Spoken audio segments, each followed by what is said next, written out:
Bom dia. Obrigado aí pela presença de todos, casa cheia, sempre bom. Meu nome é Otávio Dias, eu sou editor de conteúdo aqui da Fundação Fernando Henrique Cardoso e hoje fui incumbido aqui de ser o mediador desse evento. Então, nós gostaríamos de dar aqui as boas-vindas ao nosso palestrante, Eduardo Kuckerman, fundador da Catalyst Investments e do novo fundo de Private Equity Catalyst Cell Israel China. É presidente da Kuckerman & Co. Investment House. Foi membro do conselho da Tufin Technologies, é fundador da conferência anual Go for Israel. É coautor do livro Israel Valley, de Bouclier Technologique de l'Innovation, um Dr. Ruach, também já traduzido para o chinês, italiano e português. Temos também aqui a presença do ministro Celso Laffer, grande amigo aqui da casa, grande amigo do presidente Fernando Henrique, que é advogado, professor, já foi chefe do Departamento de Filosofia e Teoria Geral do Direito da USP e também professor do Instituto de Relações Internacionais da USP, foi ministro de Desenvolvimento, Indústria e Comércio, ministro das Relações Exteriores 2 vezes, ocasião em que, inclusive, foi um dos organizadores da ECO 92 e presidente da FAPESP e membro da Academia Brasileira de Letras. Foi embaixador da ONU, do Brasil na ONU e na OMC. Então, é uma pessoa muito qualificada aqui, muito antenada nos assuntos que nós vamos conversar hoje, que poderá falar um pouquinho do livro e também dessa questão tão importante aí da ciência e tecnologia para o desenvolvimento de Israel e todo mundo. Eu dei uma olhada rapidinho no livro ontem, recebi ontem o livro, dei uma olhada rapidinho e achei muito interessante a proposta e gostei muito de uma frase que já foi dita logo, já foi escrita logo ali na apresentação do livro, uma frase do Einstein, que diz: criatividade é a inteligência se divertindo. Então, nós teremos uma grande oportunidade aqui de nos divertirmos hoje, bastante, precisamos. Então, gostaria de passar a palavra para o ministro Laffer, que então fará uma breve apresentação aqui sobre nosso autor e o livro, e em seguida nós teremos aproximadamente 40 minutos de palestra e teremos mais ou menos uns 30 minutos de perguntas da plateia. Terminamos ao meio-dia. Obrigado. Prazer estar aqui. Thank you, Otávio. It's a pleasure to be here and to be part of this event. Pessoa designada pelo presidente Fernando Henrique. As also a person appointed by President Fernando Henrique o livro que nós vamos hoje discutir é livro extremamente interessante porque de lado combina a percepção de onde está ocorrendo e de que maneira a inovação em Israel e de outro and on the other hand, enfim, da iniciativa privada e do financiamento que viabiliza este processo que fez com que Israel se tornasse hoje em dia um país líder nesta área. Não há dúvida nenhuma que o desafio com o qual o Brasil se confronta é a capacidade de controlar o seu destino. E uma das maneiras pelas quais um país controla o seu destino é pelo domínio do conhecimento.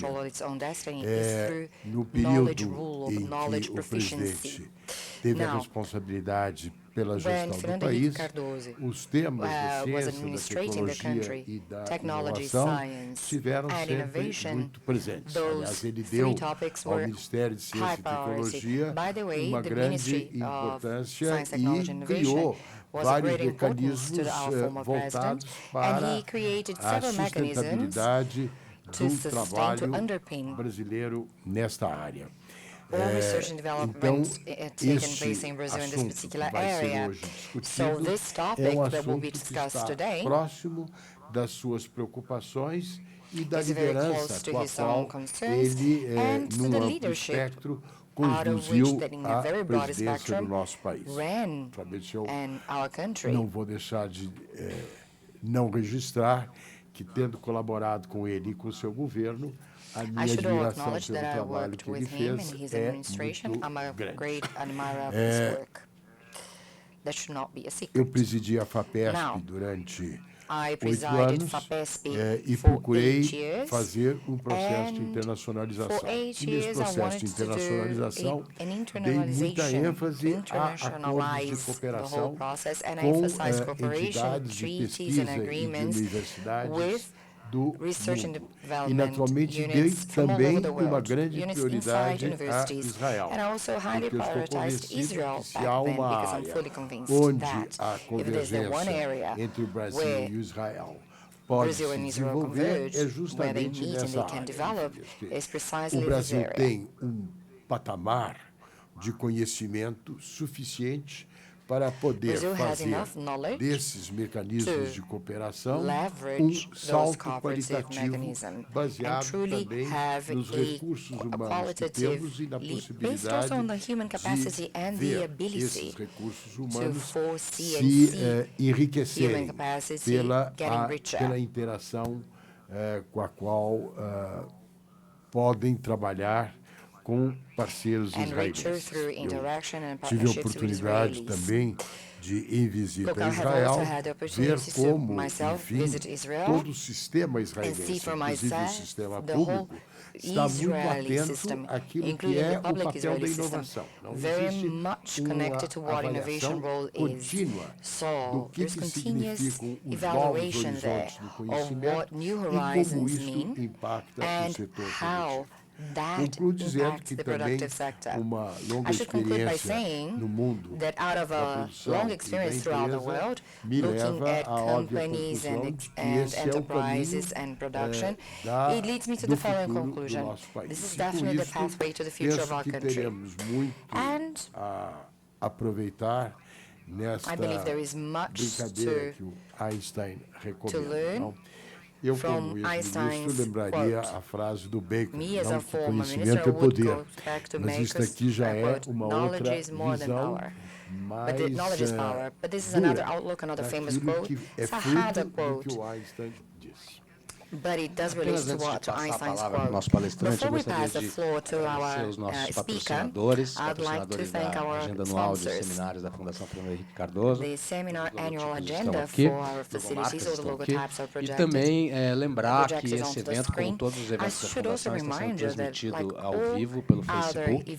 Então, quem não puder vir aqui e souber da realização de algum evento, sempre pode acompanhar pelo Facebook. E depois também nós faremos um pequeno resumo aí do que foi discutido, que será publicado no site, junto com a apresentação em PowerPoint e o vídeo. Então, todo o material vai estar à disposição no site dentro de alguns dias. Por favor, senhor Eduardo Kuckerman, à vontade. Bom dia, Bom dia, muito obrigado pelas palavras simpáticas. Eu estou muito contente de estar aqui. Para mim, é uma honra fazer parte desse evento, organizada por essa fundação. Eu tive a oportunidade de conhecer a FHC quando ele recebeu a sua graduação honorária. Também estou feliz de ver esse livro traduzido para o português e também agradecer a preparação e o esforço feito para isso. Aliás, Dina, coautora do livro, também devo agradecê-la, que também deu um sabor brasileiro a esse livro. E também George Lankman, que deu muito apoio para a publicação desse livro aqui no Brasil. Muito obrigado aos dois, Odina e George. Agora, antes de eu começar a apresentação a respeito dos fatores-chave da indústria israelense, eu quero falar um pouco a respeito de mim. Eu mudei da França para Israel faz 35 anos, depois de ter saído do exército. Eu ainda sou da reserva, né, por muitos anos. Isso significa que eu ainda tenho parte em gestão, em negociação, em situações de crise de segurança pública, mas depois eu fiz meu MBA em NFR, depois em 1993 comecei um dos fundos de Venture Capital em Israel. O primeiro fundo estabeleceu foi em 1997, na Europa. Foi a primeira empresa israelense a se tornar pública na Europa. Depois eu estudei investimento bancário, depois esse estudo se tornou o maior banco de investimento em Israel. Mas agora é um investimento sobre a indústria de tecnologia em Israel. É esse o ponto. Mas a minha mensagem é essa. Eu queria entender quais são os fatores-chave e falar um pouco a respeito de mim também. E por que eu escrevi o livro e quais são os pontos convergentes. Agora, falando um pouco a respeito da apresentação, meu foco principal seria microeconomias de Israel. Os elementos-chave que realmente favorecem a indústria de alta tecnologia lá, mas eu ficarei bem contente de responder qualquer pergunta que venha de investidores ou perguntas práticas e quais são os desafios que enfrentamos e também como podemos elaborar qual o potencial de se desenvolver um relacionamento no Brasil e Israel no setor. Pensando agora nos principais números e as chave, né? São poucas pessoas que habitam o país, lá agora a parte da OCDE, mas você vê que nos últimos 20 anos o crescimento é aproximadamente 4% por ano, o que para um país da OCDE é bem alto. A gente também chegou no nível de desemprego chega nem em 4%, ou seja, quase zero de desemprego, né? Com 9 milhões de pessoas. Mas mesmo assim sofremos uma falta, um déficit de engenheiros. Estima-se 20 mil engenheiros faltam no país. Eu quero elaborar 7 fatores chave que são de impacto direto na indústria. O primeiro elemento é a educação. Observem, a educação tem o maior número de engenheiros per capita no mundo. E também o maior investimento per capita no mundo em educação.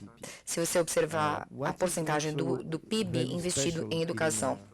E o que é também muito especial a respeito no sistema educacional israelense é o relacionamento muito próximo que existe entre as universidades e as indústrias.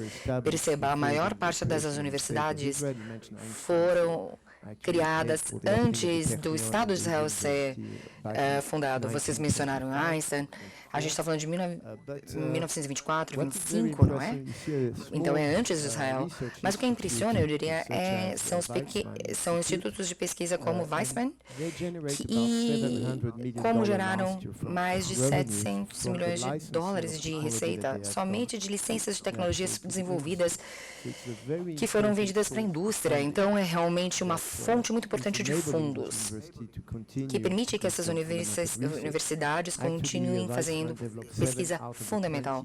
Esse centro, Weizmann, já desenvolveu 25 das principais fármacos do mundo.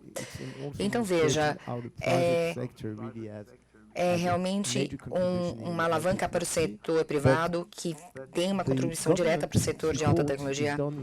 Mas o suporte governamental, eu diria, é feito de maneira não envolvida, ou seja, eles não estão envolvidos diretamente, é um envolvimento e suporte indireto em diferentes canais na indústria de tecnologia.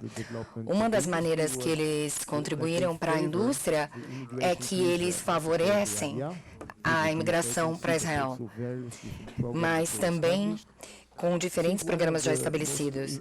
E uma das coisas de maior impacto é a imigração de mais de 1 milhão de pessoas da última União Soviética, né?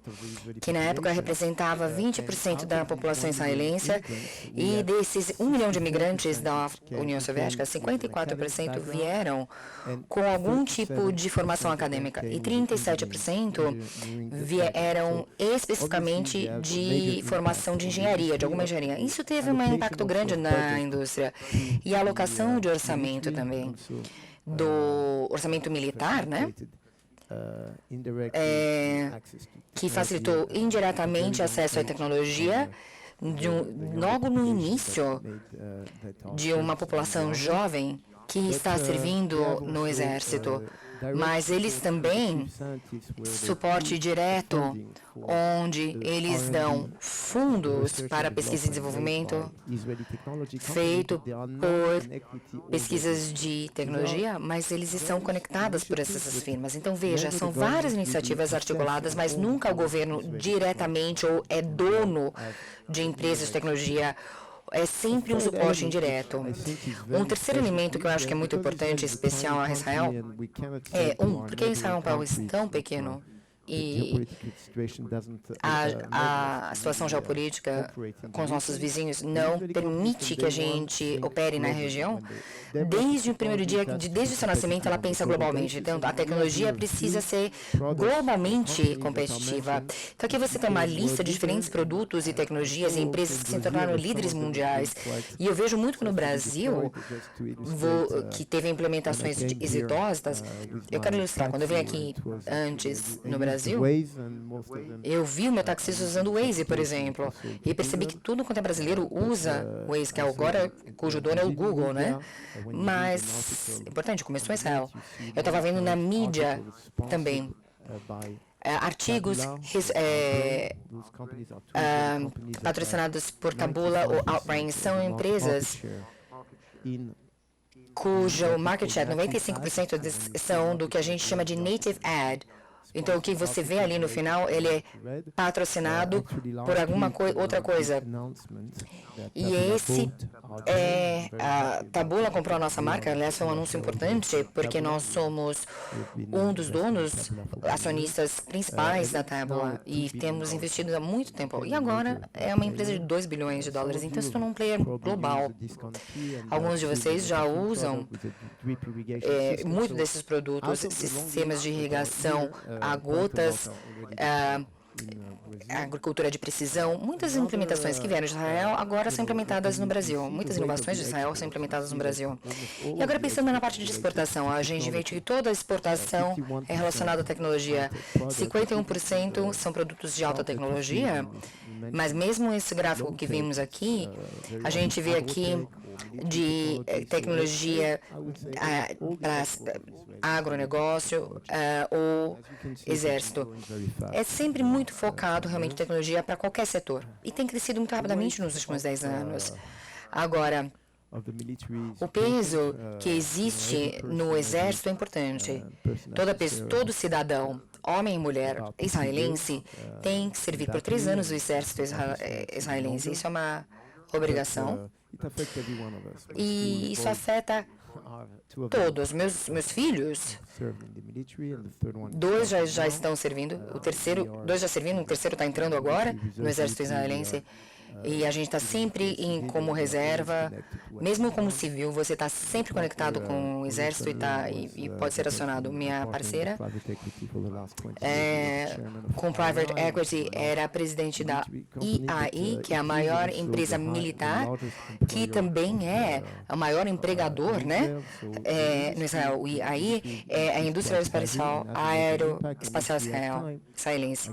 Então, é um impacto muito grande. Então, se tivermos tempo, posso até falar mais a respeito de como cada empresa, cada portfólio de empresas e todas as pesquisas de pesquisa e desenvolvimento, tudo o desenvolvimento de político vieram com algum tipo de bagagem do serviço militar para o desenvolvimento dessas tecnologias. Agora, pensando também na parte militar, o que é importante é a mentalidade dos empreendedores, porque numa idade bem jovem já, né, tem uma responsabilidade muito grande com os nossos soldados. Eles são expostos à tecnologia de ponta, muito jovem realmente, todos muito jovens, e eles são lembrados sempre de trabalhar num ambiente de colaboração, em equipe, de time. Eu acho que esses elementos têm impacto. Essa formação militar é chave para a formação da mentalidade do empreendedor, porque eles saem do exército e eles saem querendo montar um negócio próprio. Agora, o mundo de venture capital, eu acho que é algo que tem sido uma história de muito sucesso. Quando eu comecei o meu primeiro fundo, éramos somente 3 venture capitals em Israel. Agora são 380 fundos de venture capital, 7,5 bilhões de dólares americanos em Israel. Somente tecnologia.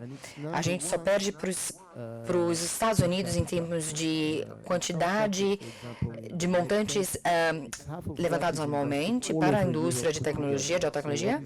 E se você pensar em investimento per capita, primeiro lugar, bate os Estados Unidos. Então, vocês percebem que são diferentes setores onde a gente tem liderança como segurança cibernética, tecnologias para o setor biológico, automotivo. Então, perceba, tem sido uma bênção essa indústria de venture capital para nós. E um elemento que impulsiona um investidor em colocar dinheiro na indústria de venture capital temos um bom histórico de saída, de entrada e saída. Veja, se você observar empresas israelenses, né? Somos número 1 em empresas estrangeiras na NASA, são 360 empresas que foram públicas, se tornaram públicas nos Estados Unidos, e as pessoas, 390, perdão, mas são menos empresas que na Europa. A primeira europeia foi a minha, né? Mas depois o Reino Unido, a França, a Alemanha seguiram também. Então, levantar capital tem sim sido pelo o mercado e depois você tem a presença de investidores, mas o que eu acho que a melhor maneira de saída é por merger and acquisition, fusão e aquisição, M&A. Temos diferentes players no Israel para comprar empresas de tecnologia. Muitas delas estão constantemente de olho para ver quais empresas comprar, né? Intel acaba fazendo muito isso, a Cisco também, Google, IBM, todos são muito ativos, olheiros mesmo, buscando empresas de tecnologia para comprar. E aqui está um portfólio das empresas que foram compradas, que passaram por M&A. Veja que os atores americanos são ativos, mas perceba os últimos 7 anos, um fenômeno muito interessante. Mais atores chineses entrando em Israel, com mais de 7 bilhões de dólares de aquisições e investimentos feitos somente por chineses. E uma das razões é por quê? Porque está se tornando cada vez mais complicado para um investidor chinês se investir nos Estados Unidos. Existe agora uma guerra comercial entre os Estados Unidos e a China. E Israel é uma fonte bem interessante, alternativa, né, para o mercado chinês, porque eles buscam por inovação, os chineses. Então, foi uma alternativa interessante para eles, né? Pode fornecer essa alternativa, essa tecnologia. E o setor israelense é controlado pelo setor privado. Então, você tem uma situação onde o governo pode impor, por exemplo, uma barreira contra os chineses. Eu vou falar, não, por exemplo, não é para vender isso aqui para um cliente chinês, ou vender sua empresa, ou fazer uma fusão com o chinês. A não ser se você está falando de algum mercado regulado, como o mercado de militar e instituições financeiras e banqueiras. São os únicos setores que você precisa de aprovação do governo israelense.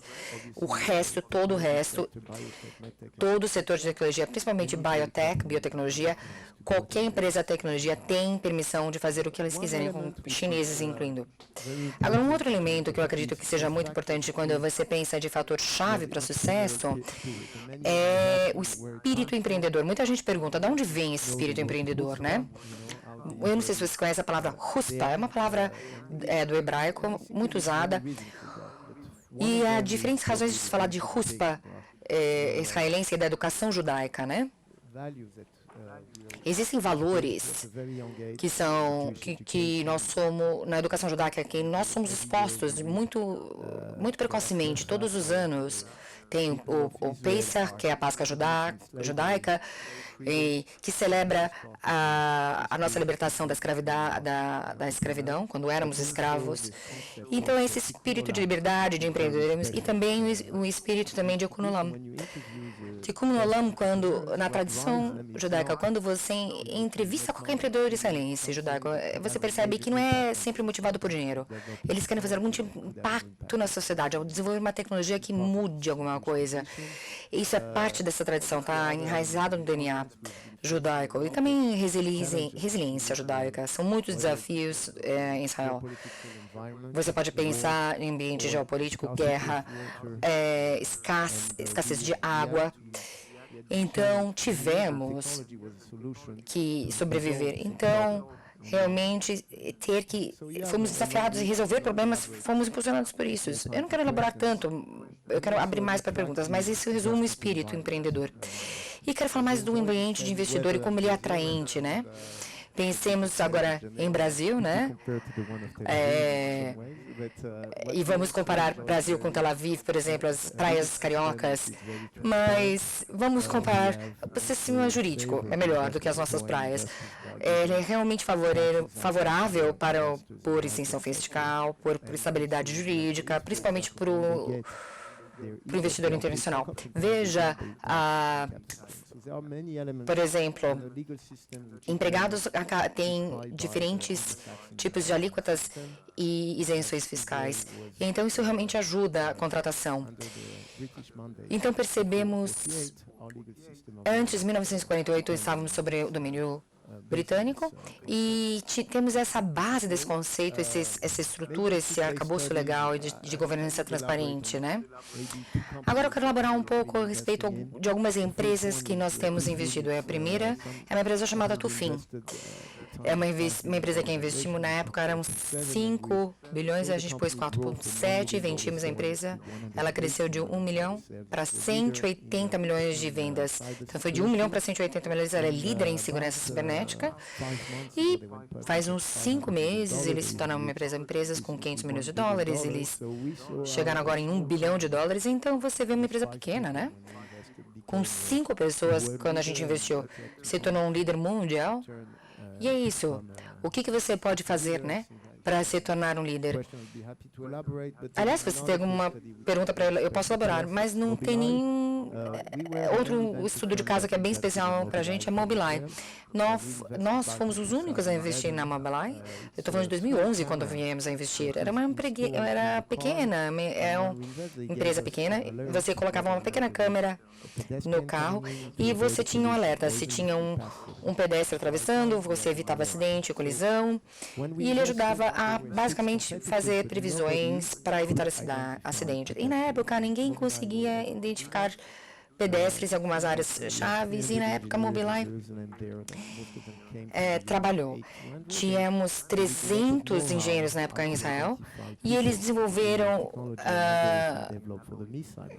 engenheiros para desenvolver algoritmos para a indústria automotiva, mas essas pessoas originalmente vêm de uma indústria que trabalhava com mísseis no setor de defesa. Então, isso mostra o tipo de habilidade que você desenvolve no setor de defesa que pode ser transferido para o setor privado. E lembro também, na época, do presidente da defesa aérea israelense, também presidiu o piloto automático para avião de combate da força israelense. Eu lembro que era meu amigo, em 2011, a gente começou a trabalhar então com câmeras para aplicar isso no trânsito. E foi na época, a gente foi desenvolvendo um sistema com 7, na verdade eram 7 com câmeras com diferentes ângulos, que você tinha totalmente uma direção autônoma. Então, foi o primeiro carro realmente autônomo sem motorista. Eles tinham 60% do market share. Depois disso, a Intel, quando a empresa se tornou pública em 2015, a Intel decidiu que eles não queriam perder essa evolução do setor automobilístico, né, e compraram a empresa por 15 bilhões de dólares. Então, foi a maior transação conduzida por uma empresa israelense com uma empresa estrangeira. E fiquei muito contente de fazer parte de ter sido o único venture fund de investir, né? Mas também está como chefe desse conselho e dessas decisões de investimento. Então, minha sugestão é, para te mantê-lo acordado, talvez a maneira melhor a fazer seria responder essas perguntas, eu diria, porque são muitos exemplos. E ficaria bem contente de saber o que passa na sua cabeça e o que você gostaria de me perguntar. Muito obrigado. Thank you. Our speaker was very Muito obrigado fast, ao nosso so we have more time fala. for questions. A fala foi rápida, foi curta, então a gente tem mais perguntas. Nós vamos coletar aqui 3 perguntas de cada vez, e aí nós passamos de volta aqui para as respostas. Temos aproximadamente 1 hora aqui para conversar. Ministro, o senhor gostaria de dizer alguma coisa antes, ou fazer algum comentário? Não? Ok. Quem gostaria de fazer perguntas, então? Temos um aqui, outro ali, outro ali. Vamos pegar essas 3 primeiras, depois a gente continua. Aqui, por favor.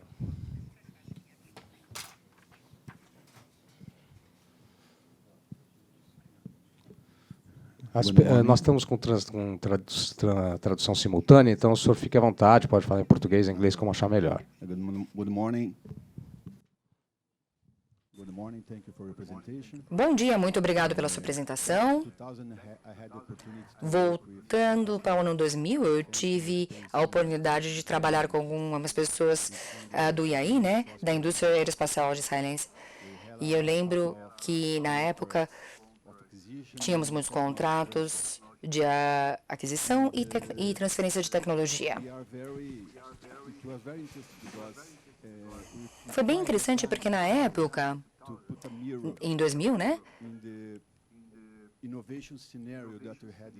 tentávamos entender o cenário israelense e, de certa maneira, espelhá-lo. E, conversando com as pessoas de Israel, eu tive a oportunidade de conversar com um piloto da Guerra de Yom Kippur. Ele era piloto, né? E ele resumiu 2 pontos muito importantes que, aliás, o senhor mencionou também, né? O principal fator para o sucesso israelense em inovação era servir o exército israelense, e o treinamento e a capacitação israelense é muito técnica, e o RUSPA. Para mim, foi isso que ele falou, que esses 2 pontos, o RUSPA israelense e o serviço obrigatório, o serviço militar obrigatório israelense e RUSPA. E que é o espírito israelense, né, judaico. E ele falou com muita confiança a respeito de todo o povo israelense, que os principais fatores para o sucesso de inovação de Israel era exatamente isso. Então, muito obrigado. Muito obrigado. Se você tiver perguntas, seria interessante. Eu agradeço o depoimento, mas eu gostaria de ouvir perguntas. Para a gente otimizar o nosso tempo aqui. Indeed, we should ask questions so we can make better use of our time. Sim, eu gostaria que a pessoa antes de fazer a pergunta... Before you ask your question, please introduce yourselves and your name and institution that you represent. You would like to ask a question? Olá, Sr. Cookman. Muito obrigado pela sua palestra. Meu nome é Pedro Maeda. Eu sou empreendedor, meu nome é Pedro. Eu não estou muito envolvido, mas eu tenho aí muita familiaridade com essa indústria de venture capital. Eu moro já há alguns anos no Vale do Silício e eu estava pensando, olhando ali a sua lista de fatores-chave que o senhor colocou ali no seu slide como fatores ali para o seu país.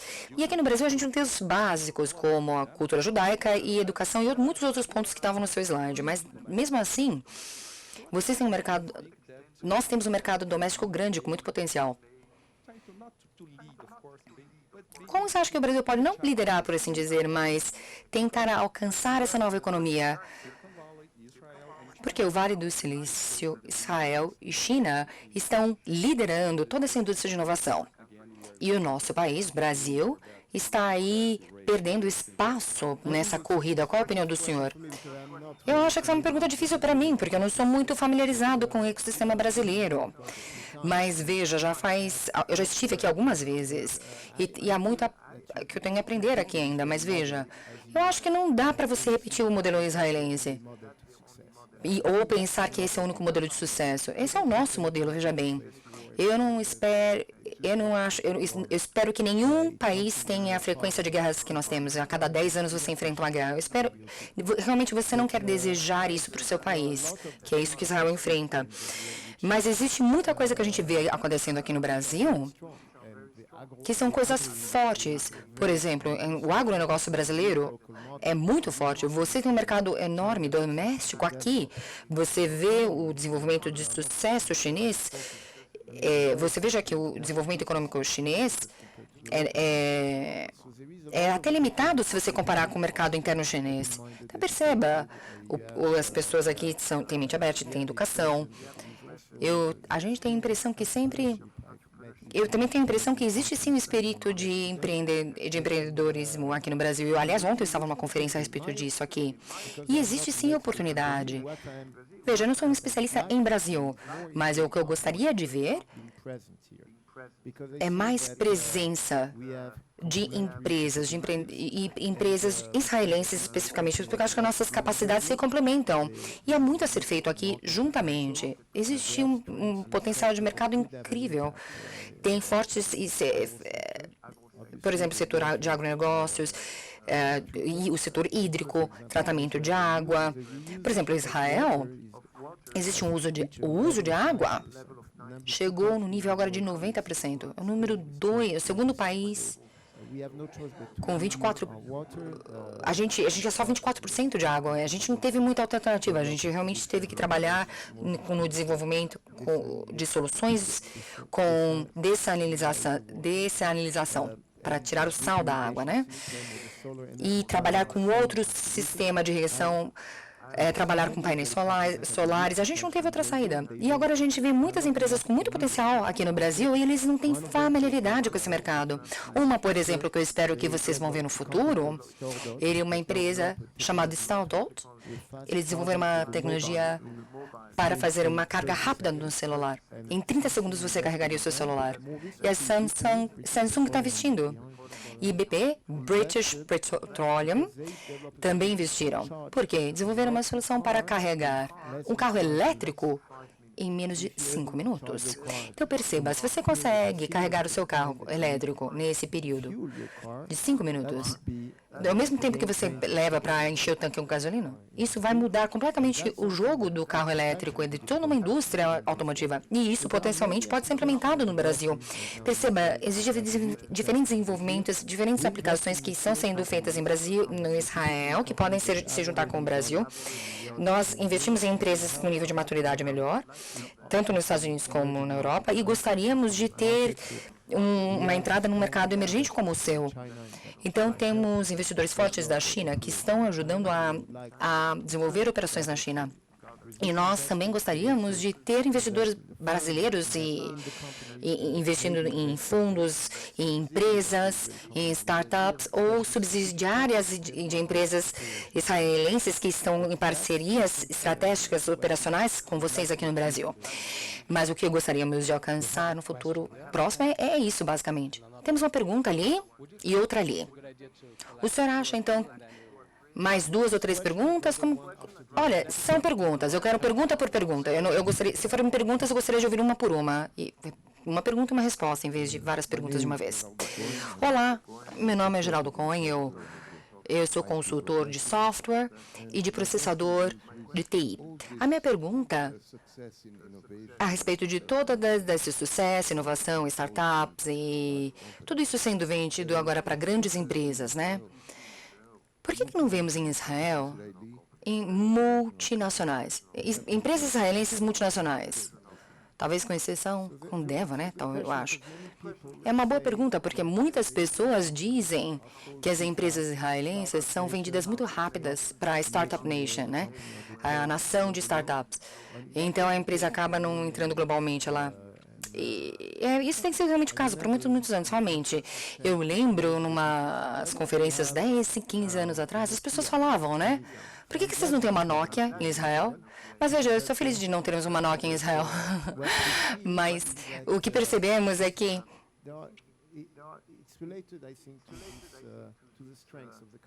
está relacionado às forças do país. Nós somos um país de empreendedores. Nós somos inovadores. E por muitos anos foi muito difícil desenvolver algumas habilidades de administração ou marketing, globalmente falando, né? E também a venda do produto final era sempre feita pelas Ciscos do mundo, pelas Googles ou IBMs do mundo, não é assim? E nós éramos fornecedores de tecnologia para essas pessoas e, em certo ponto, eles estavam adquirindo as nossas tecnologias porque eles estavam em contato com o usuário final.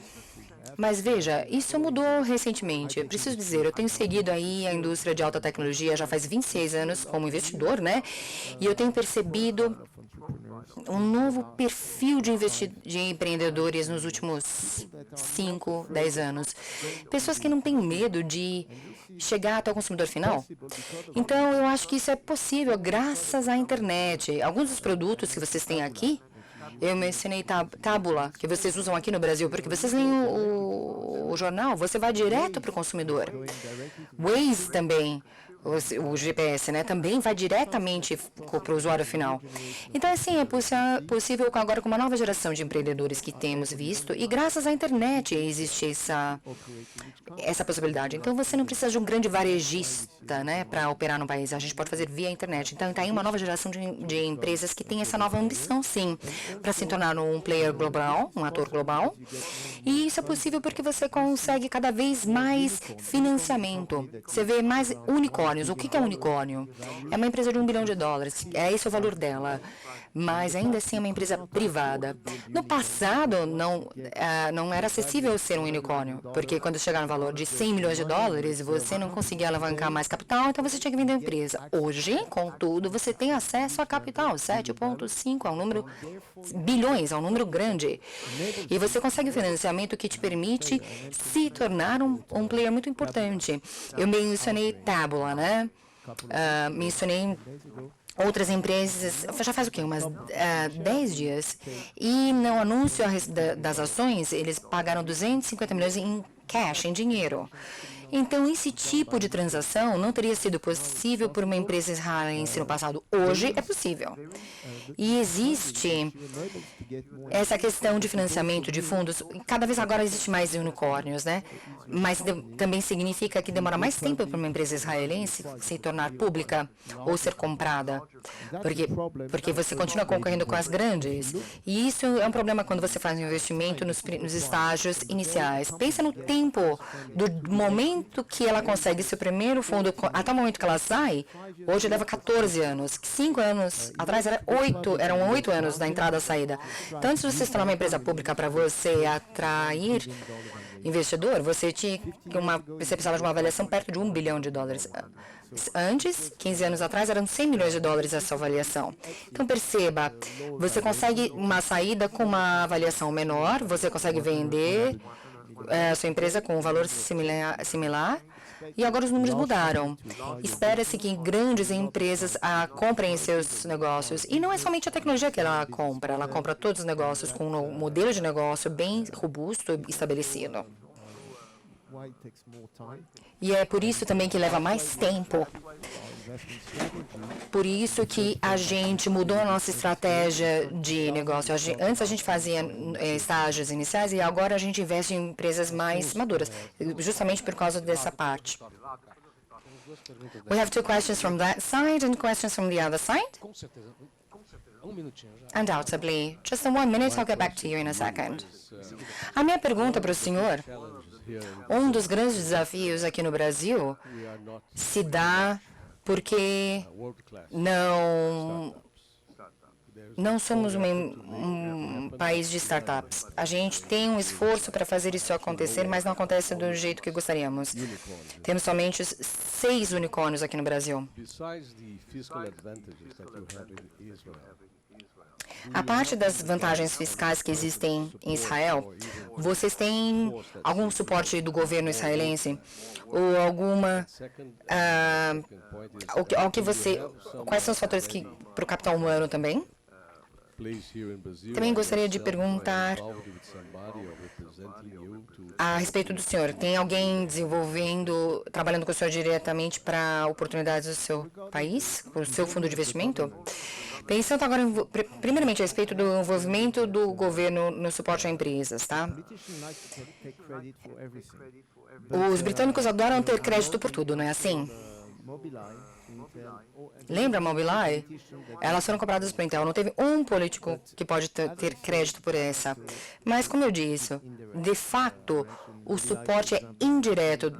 Mobileye, a gente teve 300 engenheiros vindo para trabalhar nessa Mobileye, e eles são todos ex-soldados que trabalharam em unidades de inteligência militar. E existe um suporte indireto por causa da educação, capacitação que você recebe no Exército e da imigração também. Uma das empresas que se tornaram pública faz o quê? 5 meses. Eu fiquei chocado porque o fundador eu lembro que eles eram um casal jovem na época.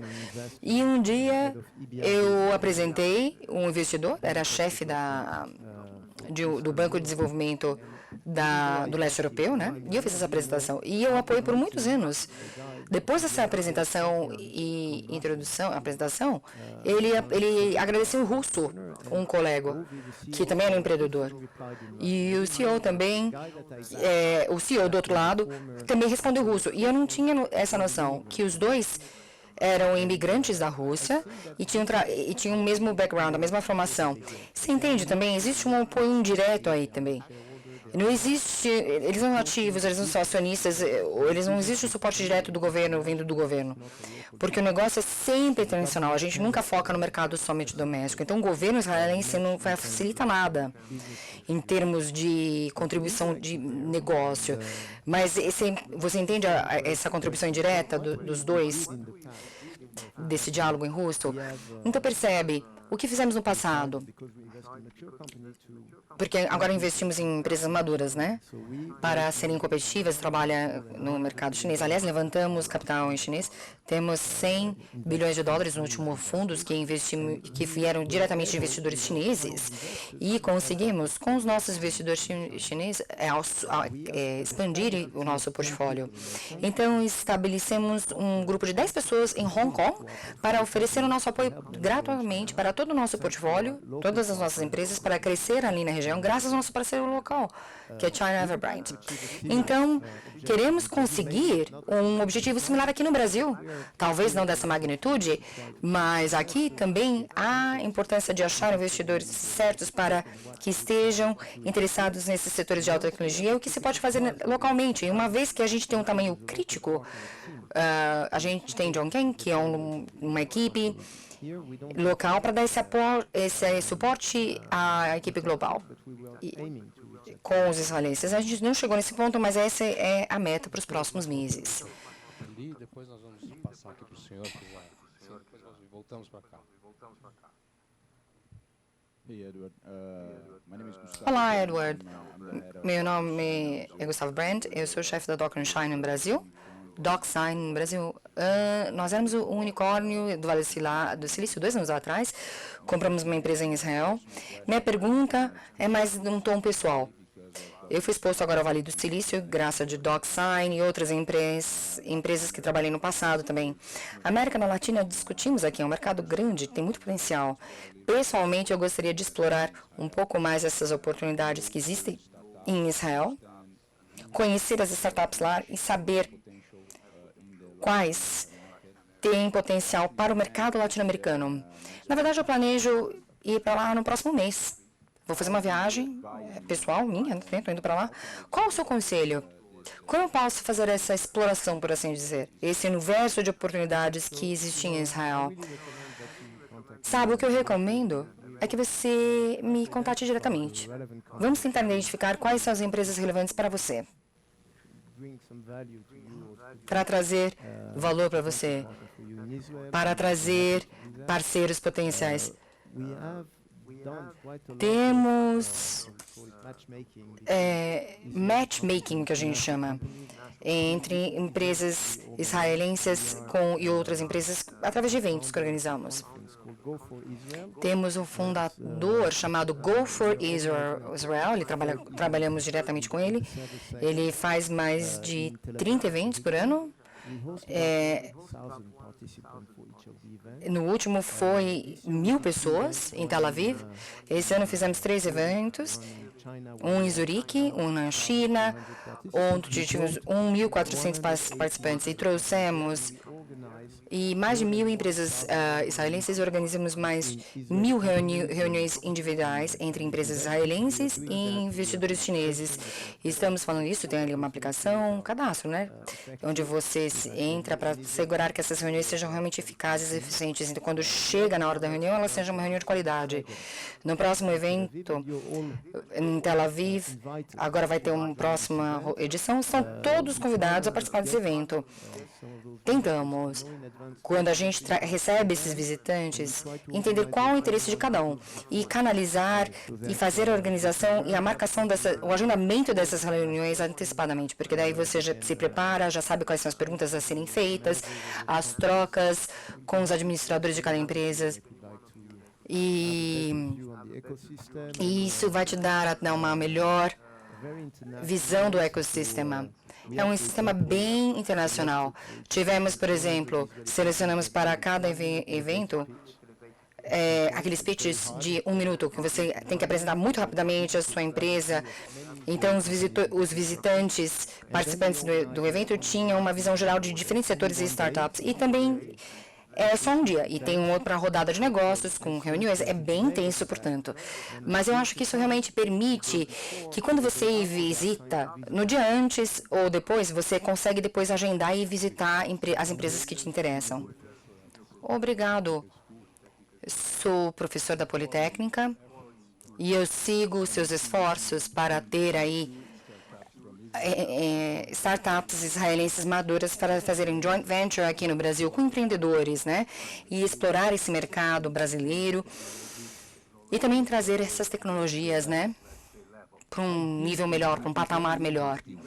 Eu acho que seria muito interessante saber do senhor o que o senhor pensa que pode ser feito aqui. Depois de sua apresentação, depois da tradução agora do seu livro também, como podemos preparar os empreendedores brasileiros para ter proveito, tomar vantagem desses esforços de muitos anos do senhor, porque eu acredito que isso seria muito interessante para nós, porque como o senhor sabe, e pela sua apresentação, o senhor conhece bem algumas tecnologias israelenses e a importância israelense em empresas que se tornaram públicas.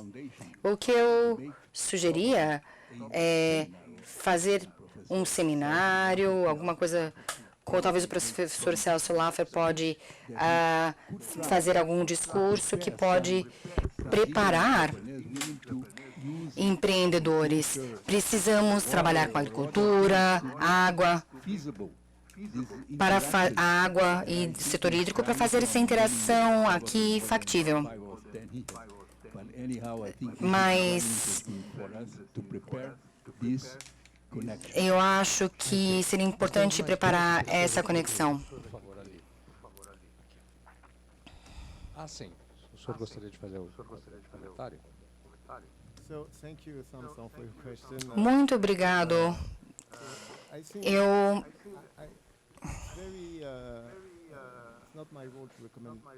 Veja, não é meu papel recomendar o que políticos fazem. De qualquer maneira, o político faz o que ele bem entender, né? O que eles querem.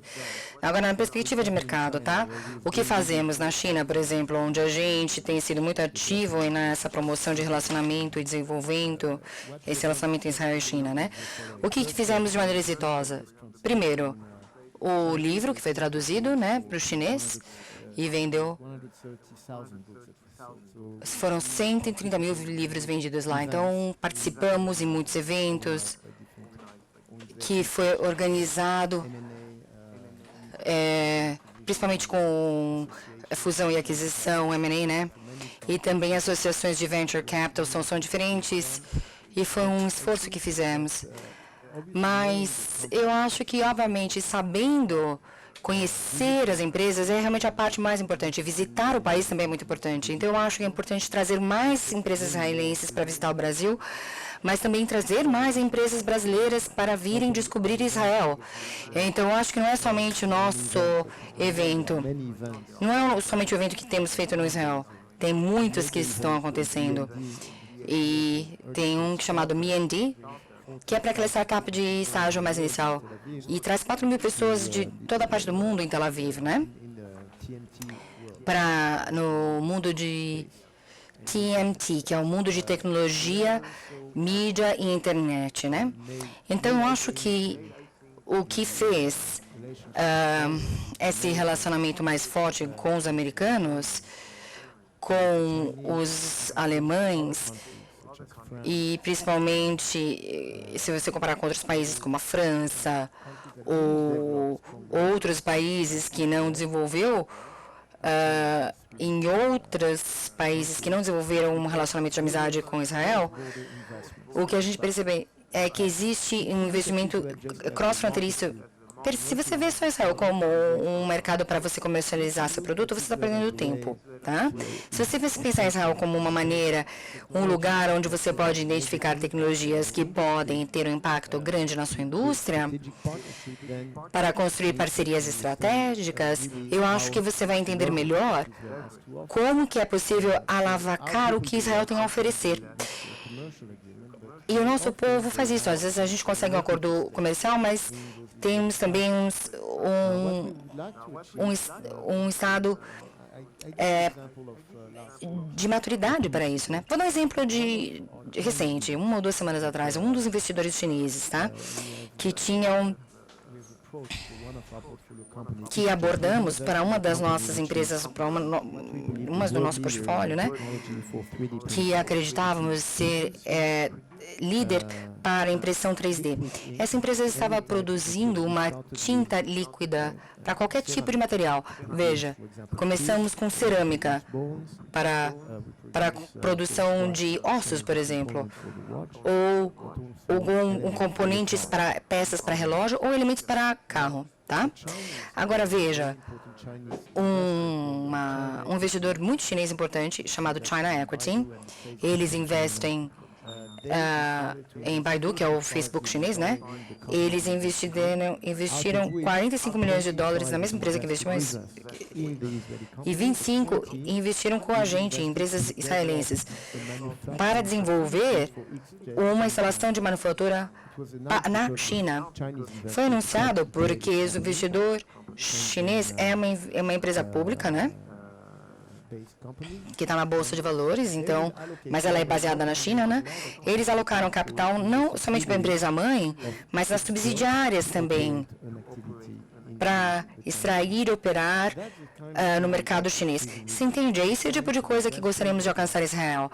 Achar investidores que estejam investindo conosco nas empresas que conseguem também desenvolver as operações das empresas chinesas e investir também nas subsidiárias e empresas subsidiárias israelenses. Para nós, seria o melhor caminho estratégico e de longo prazo para essas empresas.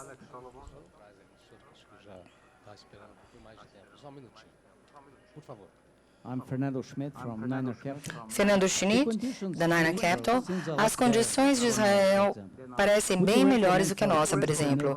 O que o senhor recomenda para os empreendedores se mudarem para Israel, viver lá? E se forem para lá, qual a dificuldade? Olha, é uma boa maneira de crescer a nossa população, hein? Imigrar para Israel? Já temos bastante brasileiros morando em Israel, mas eu acho que seja uma solução prática. Eu acho que troca, intercâmbio de ideias é importante, mas visitar é importante, né? Construir relacionamentos é importante quando você está lá, né? E eu acho que o ecossistema é muito específico em Israel. Obviamente, também a educação, né, é importante. Você vê alguns dos programas.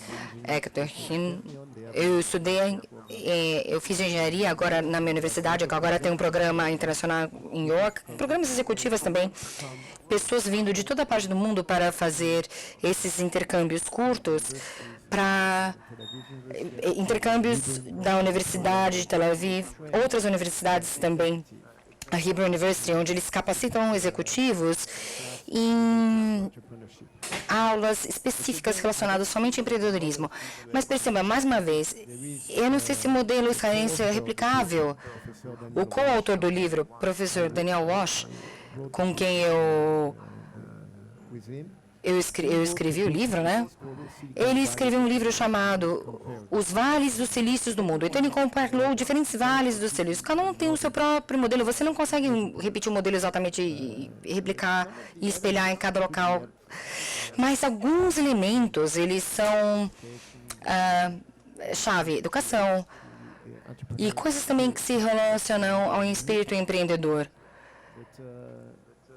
Mas, mesmo assim, temos muitos a se fazer no Brasil, né?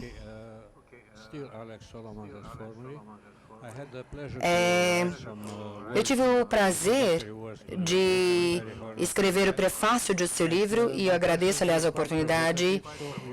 A minha pergunta é bem provocativa e o senhor pode pular. Então eu pulo. Não quero responder. Alguém tem outra pergunta? Não, minha pergunta é controversa. Como é que... Vocês já mencionaram o BDS, né? Não há um tabu, né? Veja, uma das coisas que tentamos fazer no livro é não endereçar somente os pontos positivos.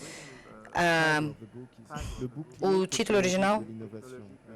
Le Bouclier de Tecnologia e Informação. Eu não sei a tradução para português. Le Bouclier, The Shield, o escudo de inovação e tecnologia. Mas ainda assim existem alguns elementos outros. Por exemplo, um dos desafios que a gente enfrenta antes de BDS, né, é falta de engenheiro. São 20 mil engenheiros faltando em Israel. É um déficit de engenheiros em Israel. Portanto, pesquisa e desenvolvimento no leste europeu, na Índia e outros países, talvez exista oportunidade de algumas empresas fazerem desenvolvimento aqui no Brasil. Então, existe um problema populacional também israelense,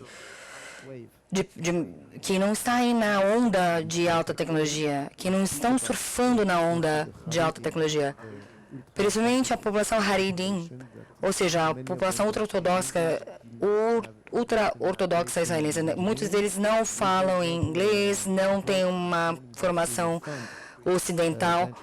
Então, temos o Venture Capital, temos fundos que agora investem em Haredim, ou seja, em startups ortodoxas. Isso é muito importante, entende? Então, a gente vê cada vez mais ortodoxos uma população ortodoxa religiosa começar a trabalhar. Então, agora é uma tendência muito importante. Agora, a população árabe, por muitos anos, em Israel, elas não eram muito ativas, porque muitas nem entravam no exército. Mas agora a gente vê, por exemplo, a porcentagem da população árabe estudando medicina. Agora é maior do que a porcentagem do que a população não árabe. Então, cada vez mais a gente vê árabes muito ativas no setor médico. Até mesmo no passado, a população árabe ativa era muito menor. E agora essa lacuna diminuiu muito, e muito mesmo. Realmente existe um problema menor, né? Mas mesmo assim, ainda existe uma grande parte da população que precisa ser integrada nessa onda de Startup Nation, de nação startup israelense. Falando de BDS, é sim uma questão em alguns países. O BDS é a iniciativa de boicote contra produtos israelenses. Ou seja, você vê algumas empresas que estão propositalmente, deliberadamente, músicos e coisas, por exemplo, que decidem não tocar no Israel, né? E empresas que se recusam a trabalhar com Israel. E isso acaba... veja, lhes digo, é muito estranho esse BDS que foi fundado.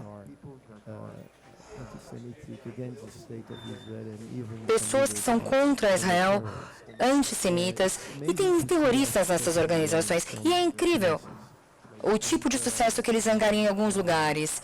Então, eu acho que, de fato, você vê iniciativas BDS no Ocidente, mas você não vê muitos países árabes aplicando regras BDS. Olha que interessante. Se você compra, por exemplo, qualquer coisa da Apple, ou qualquer produto de tecnologia, muito provavelmente você tem um chip da Intel, e isso foi desenvolvido em Israel. Então, de fato, você não vê país árabe fazendo boicote de produtos israelenses, porque foram vendidos ao desenvolvimento de Israel. Eles continuam comprando Mercedes, tomando Coca-Cola e continuam comprando Apple com o chip da Intel. Então, veja, não é aplicável, não é realmente a realidade dos países árabes, mas existe intenção nessa organização de colocar pressão em empresas, né? E eu acho que isso tem um impacto absolutamente negativo. Primeiro, é ilegal nos Estados Unidos boicotar um país inteiro. E na lei francesa também é proibido. E às vezes você vai impactar negativo para os árabes que moram em Israel. Teve muita pressão de SolarStream, que é um produto que trabalha com SolarStream.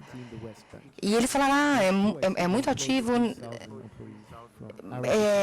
Mas veja, eram 3 mil empregados somente nessa planta. E eles estavam ali, e essa pressão do BDS teve uma... Na região da Cisjordânia e Gaza, 3 mil pessoas perderam emprego, árabes perderam por causa do BDS. Então, realmente é um impacto negativo que acaba saindo pela culatra. Tem mais alguma pessoa aqui esperando? Por favor, aqui. Só volta o senhor.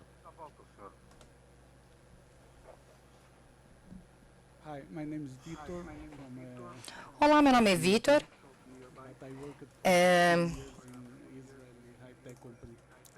Eu trabalhei já com empresas israelenses de tecnologia. A minha pergunta é a respeito de investimentos em startups. O senhor falou de alguns estudos de caso, falou de sucessos, né? E eu gostaria de ouvir alguns estudos de casos de fracasso. Por que fracassaram e como evitar? Eu não sei de fracasso. Não conheço fracasso, não. Só conheço sucesso. Nunca ouvi essa palavra. Fracasso? Não sei. Não, falando de maneira séria agora.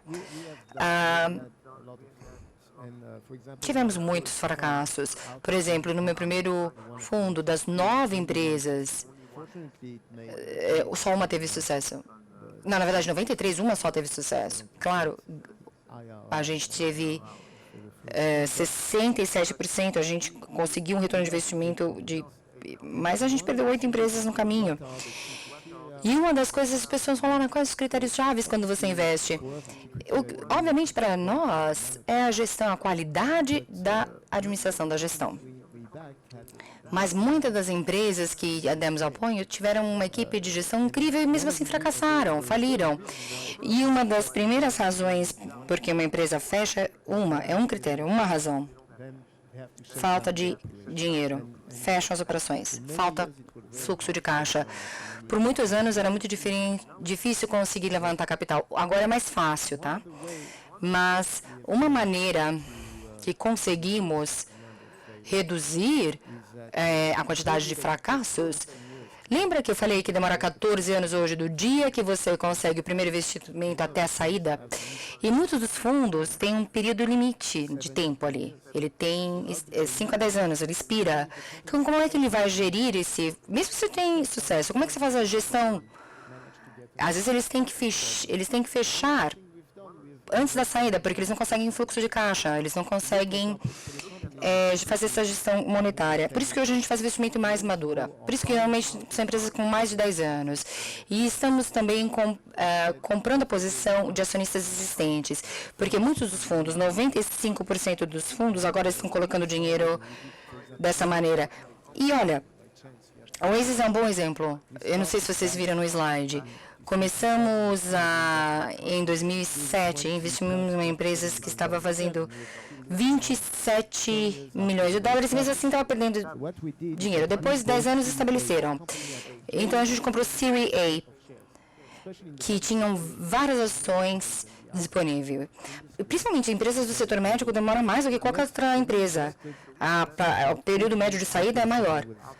Então, foram 14 anos depois da estabilização. Series A investiu 95 em 2005, depois de 10 anos, e compramos por uma avaliação de 45 milhões de dólares, e E o IPO foi convertido em ações comuns, ordinárias, e depois a empresa se tornou pública em 2010, e no pico eles chegaram na casa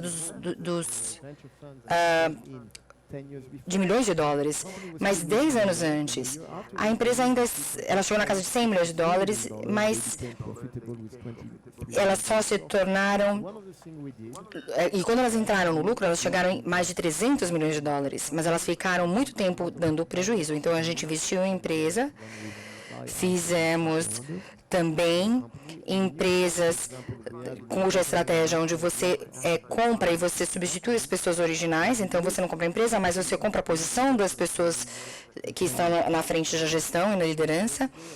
E agora, pensando no passado, de 20 anos atrás, como você consegue identificar e avaliar empresas que já têm um histórico sólido?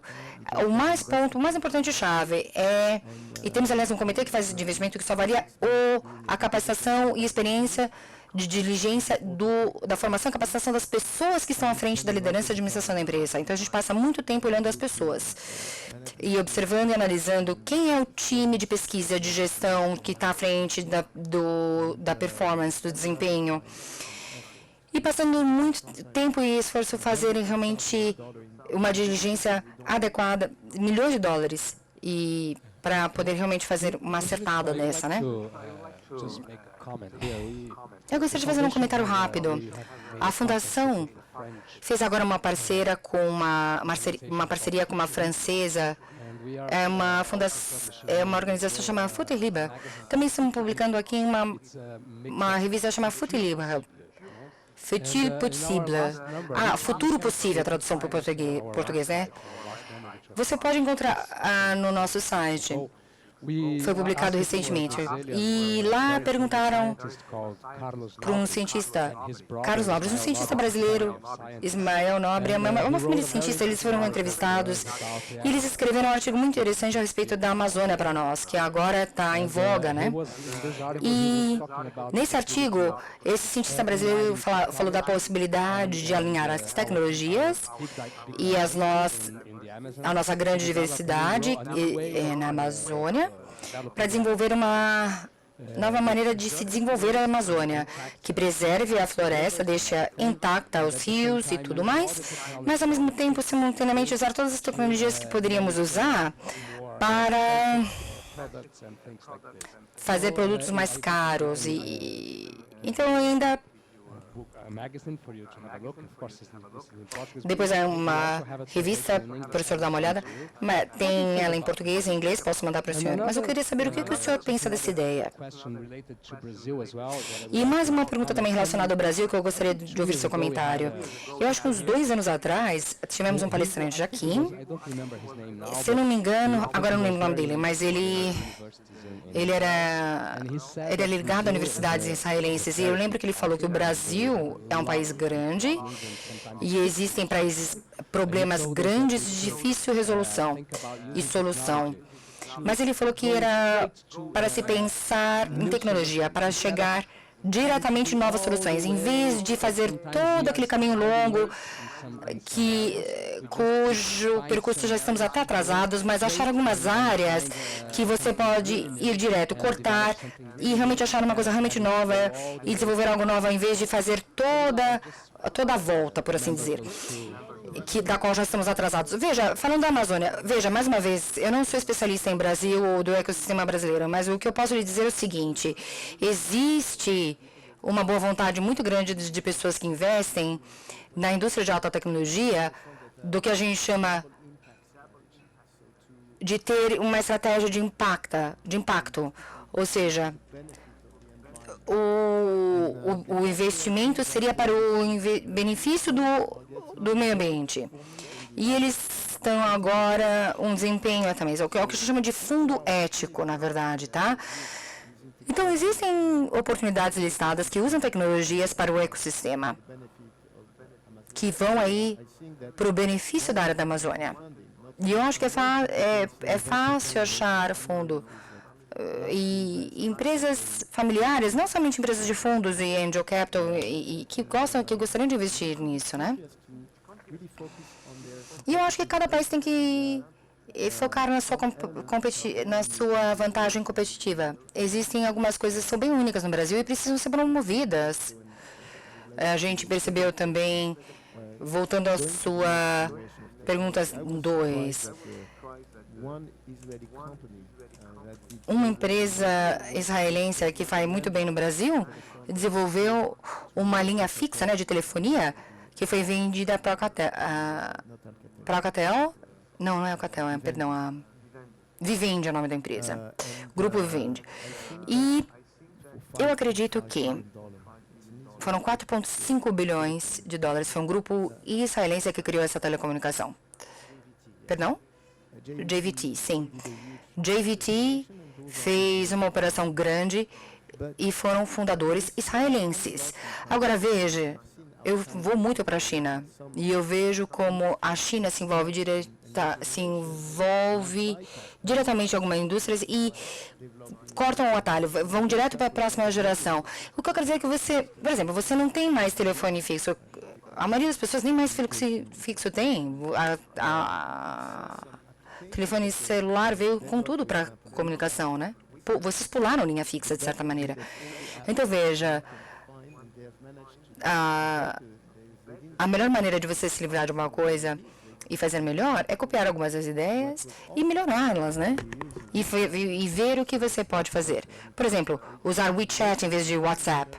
É uma combinação de tantos serviços, de tantas aplicações, que é realmente impressionante. Então, os chineses sim conseguiram pular para a próxima geração de tecnologia, entende? Em muitos setores. E vemos, por exemplo, bicicleta elétrica. A gente não vê tantas, né? Mas agora eu vejo um incentivo público disso, né?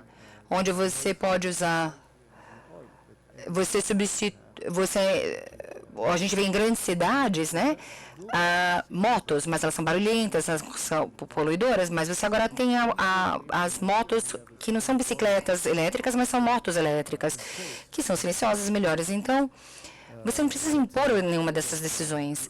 Mas é verdade que o que se percebe é que cidades mudaram rapidamente. Toda vez que você vai para a cidade, toda vez que você vai para o chinês, você é uma cidade maior que a outra e crescendo de maneira vertiginosamente rápida. E você vê muitas dessas cidades e usuários de tecnologia passando para a próxima leva de tecnologia. Vou voltar, senhor, só um minutinho. Deixa eu só dar a palavra para quem ainda não falou.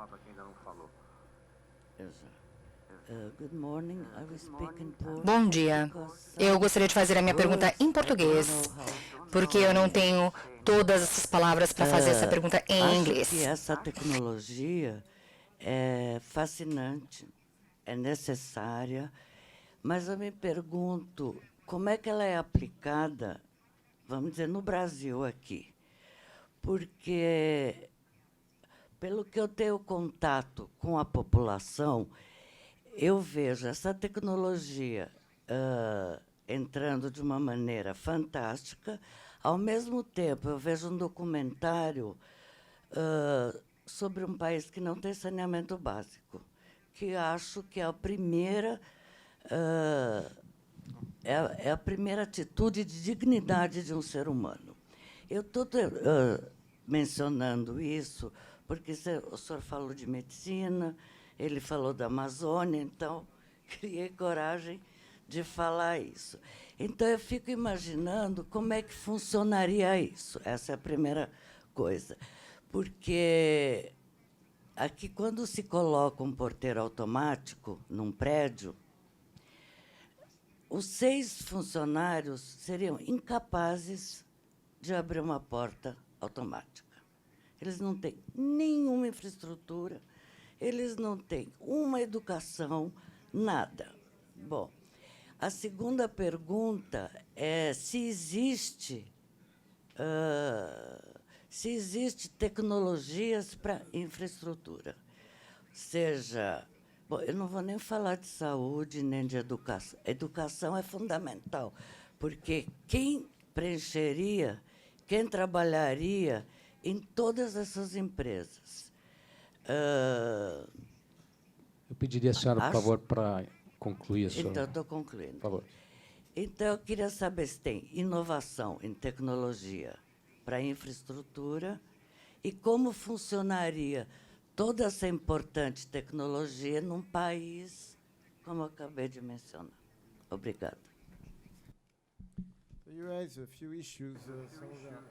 A senhora levantou algumas questões que são muito importantes, mas veja, pensando em tecnologia para se implementar aqui, eu não acho que dá para ter uma fórmula que seja genérica, que dê certo para tudo. É preciso olhar cada empresa separadamente e ver como implementar essa tecnologia em cada mercado, no mercado como brasileiro, em cada situação. O que é também interessante é entender quais são as necessidades das empresas aqui. E, em vez de ter um produto como estratégia com uma empresa e tecnologia e excelência tentando vender alguma coisa, é melhor vir aqui, entender, identificar as necessidades, quais são as tecnologias relevantes que podem ser aplicadas aqui no mercado brasileiro. A senhora levantou uma questão bem sensível, né, que se relaciona à tecnologia tendo um impacto em diferentes indústrias, né? Claro, as pessoas que não têm uma educação, uma capacitação, vão ter um problema de integração, né? Nesse desenvolvimento de alta tecnologia, de uso.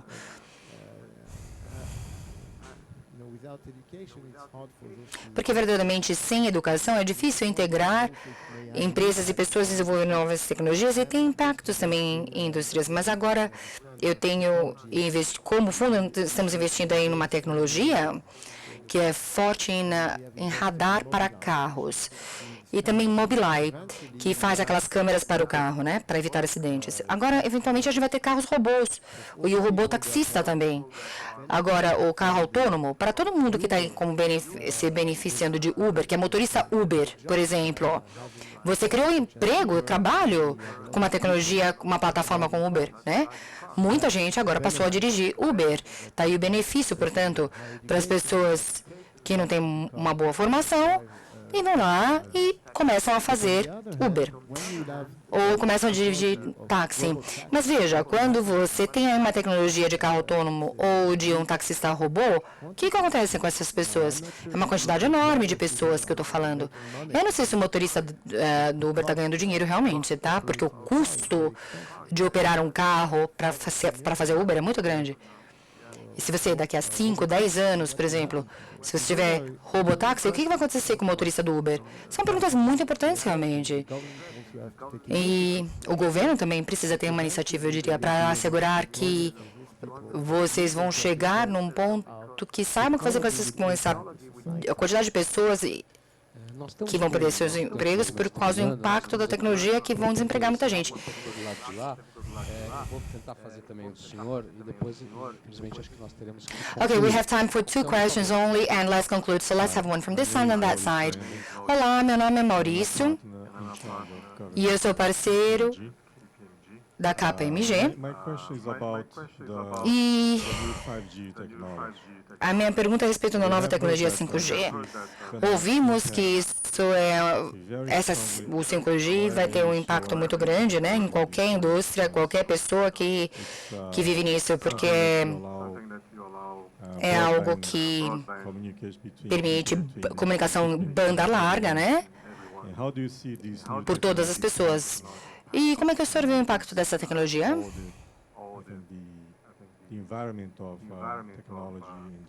E esse ambiente de tecnologia e ambiente digital, o senhor diria que é algo que vai ajudar Israel?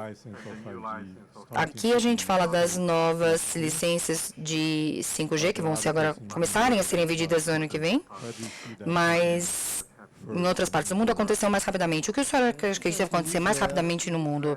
Infelizmente, em Israel, o setor privado está andando muito rapidamente, mas o setor governamental sempre anda muito mais morosamente. Quando você fala de 5G, você precisa de medidas governamentais para andar rápido. Mas agora eles não conseguem nem estabelecer uma coalizão. E agora estamos enfrentando 2 eleições que vão chegar aí nos próximos meses e agora vai ter uma terceira nas próximas eleições nas próximas semanas. Então, eu não sei se isso vai acontecer, o 5G vai acontecer em curto prazo, essa infraestrutura 5G em Israel tão rapidamente. Eu acho que não, né? Mas o que eu diria que é importante é que essa infraestrutura vai dar acesso à internet para todos. E aí, o que fazer com isso, né?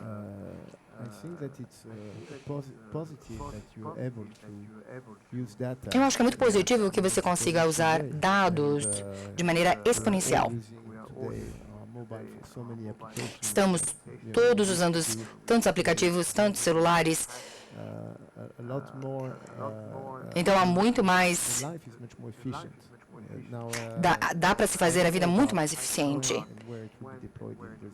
Eu não sei quando, onde vai ser empregado no Brasil, e principalmente em comparação em outros países, mas eu acho que é sempre um movimento positivo e espero que aconteça de maneira séria no Brasil. Hi, I'm Lucas Girardi. Oi, Lucas Girardi. Sou arquiteto urbano, faço planejamento urbano e faço também estudo de impacto urbano e tecnologias aceleradoras e inovações para o mundo. Você tem muito trabalho se você trabalha na... Você também pode falar minha pergunta. Na verdade, a minha pergunta não é provocativa. Na verdade, se conecta com a pergunta que a senhora fez ali. Fez, né? E a pergunta também do KPMG. Também estamos para 5G, porque as pessoas estão falando muito da nova tecnologia 5G, né? E como ela vai estimular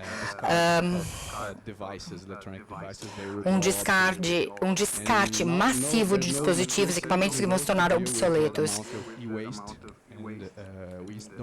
Nós não temos no mundo maturidade para lidar com esse resíduo eletrônico, né? Então, a pergunta a respeito disso. Esse problema de descarte de eletrônicos, porque eu acredito que isso é muito importante. E eu queria saber se tem algum investimento em Israel a respeito disso, né? Em economia circular e tratamento de resíduo eletrônico, biodigestores, de logística reversa. E se o senhor sabe de alguma empresa que a gente deveria ficar de olho nesse tipo de tópico? Tem cada vez mais fundos prestando atenção nesse setor. Agora estamos prestando atenção em empresas mais maduras, né? E essas empresas tipicamente estão no estágio mais maduros, né? Que com o modelo de negócios maduro que já tem um modelo e operações comprovadas, tá? Mas para esse ponto especificamente, não vemos muitas empresas maduras, tá? Pensando agora em empresas que têm impacto positivo no ambiente, tem muitas empresas verdes, green, em Israel. Falei de agrotech e aquatech, né? Falamos disso, né, da escassez que temos lá, e por isso se desenvolveu uma agricultura independente e de precisão lá. E o nosso ministro da Agricultura israelense também foi meu colega, Yam Shamir. Ele tem 300 PhDs trabalhando no Ministério, trabalhando pesquisas fundamentais nessa área. E isso é muito particular em Israel, percebe? Mas o problema é que todo o setor, tá? Pensando em setor típico de alta tecnologia, né? O tipo de... Você não vê muita transação de fusão e aquisição, né? E o processo decisório demora mais tempo, né? Qualquer empresa de cunho ambiental, existe mais cautela, elas não estão muito acostumadas com grandes aquisições. Então, o investimento, o foco a aposta tem sido aí e no setor de alta tecnologia, onde você vê mais transações do que essas que você mencionou. Eu peço desculpa se eu não puder passar a palavra para todos, mas o nosso palestrante tem outros compromissos também. Então, vou passar uma última pergunta.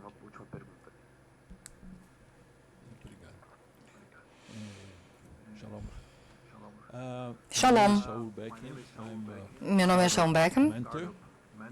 Sou mentor de startups aqui em São Paulo.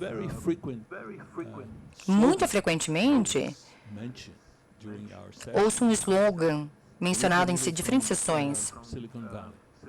E muitas são oriundas do Vale do Silício. E o slogan é assim: fail fast, fracasse rapidamente. Qual é o seu comentário? Eu sei que já perguntaram de fracasso, mas qual é o comentário? Olha, falamos de diligência, de averiguar, quando a gente fala de empreendimento, a gente busca entender também o indivíduo, né? Quem é o empreendedor quando a gente fala em investimento. Veja, a gente não vê fracasso ou falha como algo negativo. Esse é o ponto. A pessoa que falha, que fracassou, é a pessoa que tentou alguma coisa. E nosso olhar em Israel é aquele que fracassou e falhou. Isso significa que não vai, que ele vai tombar de novo no próximo. A nossa visão é qual é a habilidade do empreendedor. Uma vez que ele fracassou, que ele falhou, como ele reagiu ao fracasso? Então, falamos com o empreendedor e conversamos. E a gente tem que entender a atitude. Foi ética com o investidor, com seus empregados, com seus fornecedores. Para nós, a parte ética do indivíduo, do empreendedor, é muito importante, porque quando você enfrenta dificuldades, por exemplo, empresas biotech, de biotecnologias, elas têm diferentes fases, né? Fase 1, fase 2, 3, é muito mais difícil. A propriedade clínica não deu certo, então ele fracassou na fase 3. Mas isso não significa que quem estava ali liderando o empreendedor era um fracasso. Você entende? Então a gente tem que evitar gasto de dinheiro. Tem bom dinheiro e dinheiro ruim. Mas antes a gente para e pensa, eu levantei capital e a gente faz com critério. Eu consigo entregar o que eu falei? Mas o que eu percebo são bons empreendedores que fracassaram, mas eles simplesmente encontram uma nova direção, um novo caminho. Com o apoio dos acionistas, eles podem virar e falar, olha, o plano inicial que tínhamos não funcionou, quero mudar de direção. E lhes digo, no primeiro fundo, em 1993, a gente tinha 9 investidores e a gente recebeu 1.500 planos de negócios. Nenhum desses planos de negócios chegaram nos suas metas. Nenhuma das empresas, 1.500, chegaram nas metas objetivos que eles tinham no plano de negócios. Te garanto isso. Você entende? A pergunta é outra, como você geriu o seu fracasso? Qual foi a gestão da falha? Como que você administrou o fracasso? Um elemento que a gente olha a gente sabe que a empresa não vai chegar naquele objetivo. Então, precisamos assegurar que existe capital suficiente. Quando você processa esse atraso, que você tenha capital suficiente para operar, para executar outras coisas. Então, você precisa observar a atitude do empreendedor, que eles precisam entender, vai haver falhas e como reagir, e quais são as alternativas. Se esse caminho inicial não tiver sucesso, né? Qual é o plano B? Eu diria que isso é o tão importante, é o elemento mais importante que a gente observa, que a gente analisa. Fracasso e falha não é um palavrão para nós. Acho que cobrimos muito bem o conjunto de assuntos e acho que foi... Acho que cobrimos muito bem vários assuntos de grande interesse e o diálogo foi muito frutífero entre nós todos. Acho que tivemos uma manhã rica e frutuosa. Eu apenas gostaria de mostrar, então, para os senhores essa revista que eu comentei. Essa revista é publicada na França desde final dos anos 60, início dos anos 70, e a gente agora lançou esse novo produto, que é Futurible em português. Esse é o último número, ele está disponível no nosso site. Na parte de publicações, pode baixar gratuitamente. E aqui tem traduções de 4 artigos publicados pela Futurible na França, e este artigo que eu falei, que foi escrito inédito para o Brasil, sobre o projeto Amazônia 4.0. Gostaria de dar um de presente aqui para o nosso palestrante, e depois também vou mandar para ele a nossa tradução em inglês. Bom, muito obrigado a todos pela presença. Obrigado. Thank you very much.